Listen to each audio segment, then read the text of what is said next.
বন্ধুরা, আমরা আপনারা আবেগ দেখা জেনে দেখা।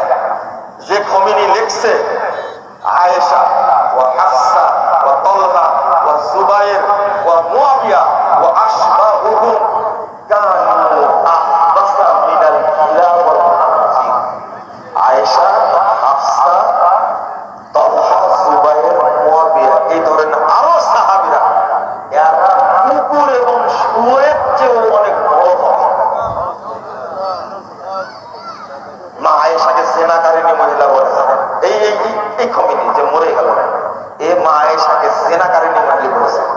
এবং তাদের দাবি হলো এই বাকিউর বার্তার প্রস্থান থেকে মা আয়েশার লাশ তুলে তাকে শাস্তি কার্যকর করবে, জেনার শাস্তি।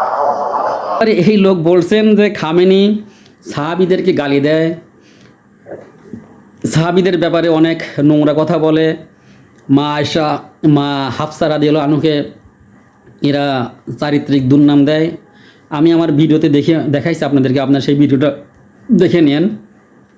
ওই ভিডিওতে আমি দেখাইছি একজন সরাসরি একজন শিয়া আলেমের বক্তব্য। এটা শিয়া আলেম সাহাবীদের ব্যাপারে এবং আমাদের যে মানে নবীর যে স্ত্রীগণ আছেন তাদের ব্যাপারে কী ধারণা পোষণ করে আমি এখানে দেখাচ্ছি। তারপরে বলতেছি, আয়াতুল্লাহ আলী খামেনি একদম সে দেশে রাষ্ট্রীয়ভাবে প্রচার করে দিয়েছেন। আমি এটা এখনই আপনাদের দেখাই, এটা আমাকে দেখাইতে হবে, কারণ না হলে আপনারা এটা বুঝতে পারবেন না যে আয়াতুল্লাহ আলী খামেনি কি বলছে। ইসলামিক স্কলার এবং বিশ্ব নেতাদের বক্তব্য নিয়ে অনেক সময় নানা ধরনের তথ্য ইন্টারনেটে ছড়িয়ে পড়ে। ইরানের সর্বোচ্চ নেতা আয়াতুল্লাহ আলী খামেনির অবস্থানের বিষয়ে দাপ্তরিক এবং নির্ভরযোগ্য তথ্য নিচে তুলে ধরা হলো। কি তুলে ধরা হলো? আয়াতুল্লাহ আলী খামেনি সাহাবায়ে কেরাম রাদিয়াল্লাহু আনহু এবং উম্মুল মুমিনিন রাদিয়াল্লাহু আনহা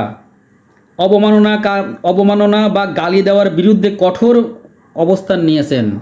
আয়াতুল্লাহ আলী খামেনি এই ব্যাপারে কঠোর অবস্থান নিয়েছেন। বিশেষ করে 2010 সালে তিনি একটি ঐতিহাসিক ফতোয়া বা ধর্মীয় ডিগ্রি জারি করেছেন। সেই ধর্মীয় ডিগ্রি কী দেখেন।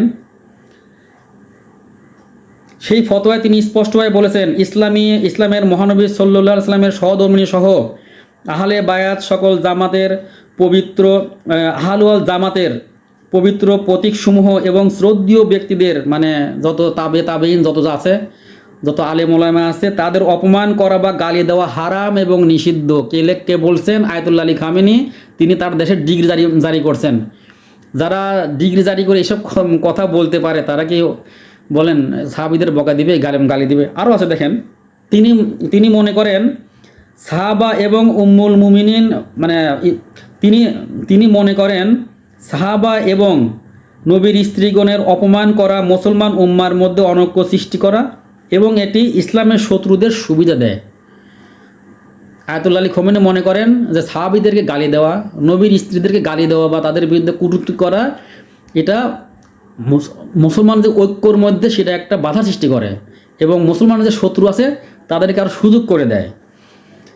তিনি আরও বলেন, মা আয়েশা রাদিয়াল্লাহু আনহা এর সম্মান তিনি বিশেষভাবে হযরত আয়েশা রাদিয়াল্লাহু আনহা সহ নবীজির সকল স্ত্রীর সম্মান রক্ষার উপর জোর দিয়েছেন।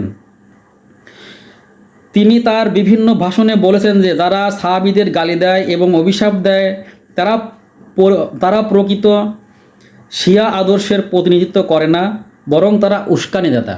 তিনি আরও বলছেন যে শিয়া হবে বা শিয়া নামধারীরা তারা কোনোদিন শিয়া মানে যে যারা আলীর দল হবে, শিয়া মানে আলীর দল, যারা আলীর দল হবে তারা কখনো সাহাবীদেরকে গালিমন্দ করতে পারে না। সুতরাং আপনারা বুঝতে পারছেন যে এই যে যতটা আমরা শুনতেছি যে সাহাবীদের গালি দেওয়া হয়, নবীর স্ত্রীদের ব্যাপারে চারিত্রিক ব্যাপারে দুর্নাম করা হয়, এসব মিথ্যা। আর আয়াতুল্লাহ আলী খামেনি এগুলো তার দেশে নিষিদ্ধ করছেন, হারাম করছেন। তিনি মনে করেন এগুলো চক্রান্তকারীদের চক্রান্ত, এটা মুসলিম ঐক্যের মধ্যে বাধা সৃষ্টি করার জন্য একটা ষড়যন্ত্র মনে করেন।